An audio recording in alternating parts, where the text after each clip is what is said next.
इतनी ठंड हो रही है आज, लगता है कि बर्फ़ में बैठे हैं। आग सेकने से थोड़ा अच्छा लग रहा है, नहीं तो जम ही जाते। हाँ वो तो है, पर कल का सोचा है क्या होगा। हम इतने गरीब हैं कि खाने के लिए कुछ नहीं है। कल के लिए ही सब्जियां हैं, उसके बाद क्या बेचेंगे। थोड़ी सी सब्जी उनमें से निकलकर खाना बन जाएगा और बाकी बेच देंगे।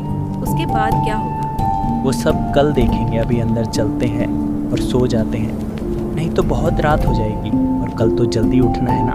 यह सब कहकर वह लोग अंदर चले गए। जल्दी से खाना बना लेती हूँ, फिर सबको बुला लूंगी और जल्दी जल्दी काम पर चल जाऊंगी। सब लोग खाना खाने लगे।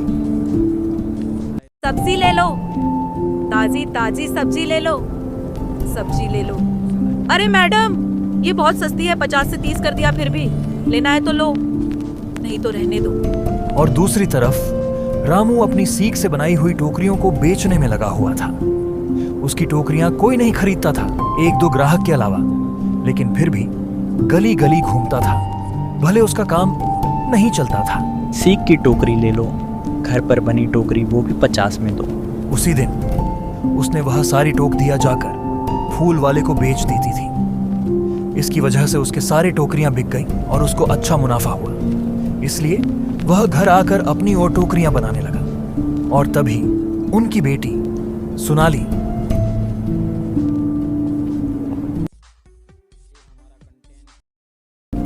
वह घर आकर अपनी और टोकरियां बनाने लगा। और तभी उनकी बेटी सोनाली मम्मी के पास जाकर देख लेती हूँ कि मम्मी को किसी चीज की जरूरत तो नहीं।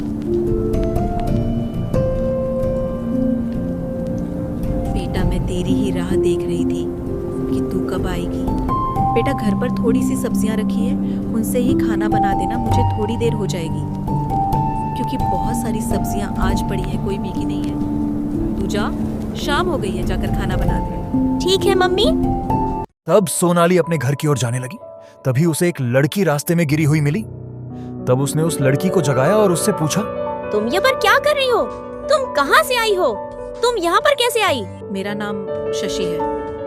मैं यहाँ पर पता नहीं कैसे आ गई। मेरी मम्मी पापा कहाँ होंगे? क्या तुम उन्हें ढूंढने में मेरी मदद करोगी? हाँ जरूर, पहले तुम मेरे घर चलो, तुम बहुत थकी हुई लग रही हो। यह कहकर सोनाली उसे अपने घर लेकर जाने लगे। वह शशि से रास्ते में बातें करते हुए जा रही थी।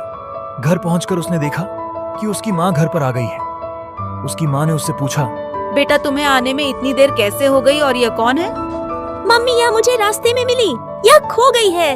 इसके माता पिता को ढूंढते हैं। ठीक है बेटा, चलो अब खाना खा लो और सो जाओ, कल देखेंगे। यह कहकर सब खाना खाने के बाद सोने चले गए। अगले दिन जब सोनाली की माँ उठी, उसने सोचा, मेरे पास तो कोई सब्जी ही नहीं है आज। मैं क्या बेचूंगी आज, और हम क्या खाएंगे? पर जैसे ही वह किचन में जाती है तो वह देखती है कि पूरा किचन सब्जियों से भरा हुआ है। वह यह देखकर हैरान हो जाती है और सोनाली के पिता से पूछती है, क्या आप सब्जी लेकर आए हैं? और इतने पैसे आपके पास कहाँ से आए? अरे भाग्यवान, मैं इतनी सब्जी कहाँ से लाऊंगा जब मेरे पास पैसे ही नहीं सो हो। यह तो कोई चमत्कार है। तभी सोनाली अपनी माँ के पास आकर बोलती है, मम्मी, शशि गायब हो गई। शशि पता नहीं कहाँ है, हम उसे कहाँ ढूंढेंगे? मैं शशि नहीं, मैं परी हूँ। तुमने मुझे आजाद कर दिया। आजाद कर दिया? इसका मतलब क्या है? तुम तो यहाँ पर अपनी मम्मी पापा को ढूंढने आई थी ना? नहीं, वह दरअसल मैं परीलोक से आई हूँ। कुछ महीनों पहले की बात है। मुझे परीलोक के राजा से श्राप मिला था, क्योंकि मैं बहुत नटखट थी और मैंने उनके खाने नमक में ज्यादा डाल दिया था, वह भी जानबूझ के। और राजा को यह सब बिल्कुल भी नहीं पसंद था। इसीलिए उन्होंने मुझे गुस्से में आकर श्राप दे दिया था कि मैं पूरा जीवन धरती लोक पर ही बिताऊंगी। लेकिन मैंने उनसे विनती करके इस श्राप से मुक्ति पाने का समाधान निकलवा लिया था। वह यही था कि मुझे किसी मानव के घर पर अन्न ग्रहण करना है।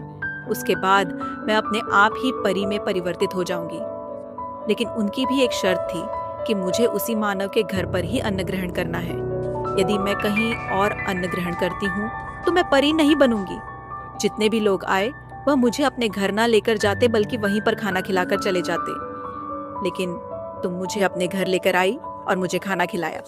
उसके लिए तुम्हारा धन्यवाद। तुम्हारी ही बदौलत मैं आज परीलोक में जा सकती हूँ। इसीलिए मैं तुम्हें बहुत सारा धन देना चाहती हूँ। ये लो। यह कहकर परी ने बहुत सारा धन उन्हें दे दिया और वह उनके घर से गायब हो गई। अब वह लोग अमीर हो गए थे और एक अच्छा जीवन व्यतीत कर रहे थे। और सोनाली के माता पिता को सोनाली पर बहुत गर्व हुआ कि उसने एक लड़की की मदद की, उसकी वजह से वह इतने अमीर हो गए। तो बच्चों, इससे हमें यह शिक्षा मिलती है कि हमें सबकी मदद करनी चाहिए।